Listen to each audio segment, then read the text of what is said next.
பேசுறாங்கல்ல, ஒரு 6-7 குடும்பத்துல நாங்க பாதிக்கப்பட்டோம்னு சொல்லிட்டு ஒரு சிலர் வந்து அந்த பேட்டி கொடுத்தாங்க பாத்தீங்களா? அந்த பேட்டியை பார்க்க நம்மளுக்கு இன்னும் ஆத்திரம் வருது. நீ அதை பார்த்திருப்ப. இப்படி ஆட்டிட்டே இருக்கு. இந்த மியூசிக் டைரக்டர் ஒருத்தர் சங்கர் கணேசன் இருப்பார், பாத்திருக்கியா?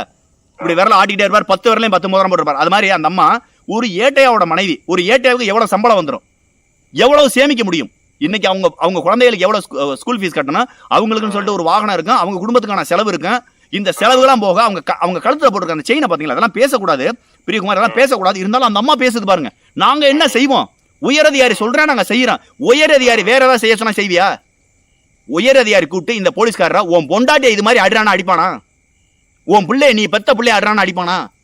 இந்த அம்மா பேசுல, அந்த 10 விரலையும் மோதிரத்தை போட்டுட்டு ஒரு அம்மா பேச பார்த்தீங்களா? நாங்க என்ன செய்வோம்? அந்த அம்மா பேசையில கெஞ்சிற மாதிரி கையெடுத்து கும்பிடுதே தவிர பேசுற ஊரா திமுறா தெனாவட்ட அதிகார தோரணையில பேசுது. அவங்களுக்கு என்னன்னா அந்த பண்ணையார் மனப்பான்மையில இருப்பாங்க. நம்ம தான் பிரியகுமார் நினைக்கிறவங்க ஏட்டையா தானே, அவங்களுக்கு என்ன அதிகாரம் இருக்குன்னு. ஏட்டையாவும் அவங்க குடும்பத்தார செய்யற என்ன சொல்றது அந்த அதிகார துஷ்பிரயோகம்ன்றது ரொம்ப அதிகமா இருக்கும். ஒரு காய்கறி கடையில இருந்து, ஒரு பேருந்து நிலையத்துல இருந்து, ஒரு மளிகை கடையில இருந்து எல்லா இடத்துலயும் அதிகாரம் இருக்கும். நீங்க வேணா போய் பாருங்க.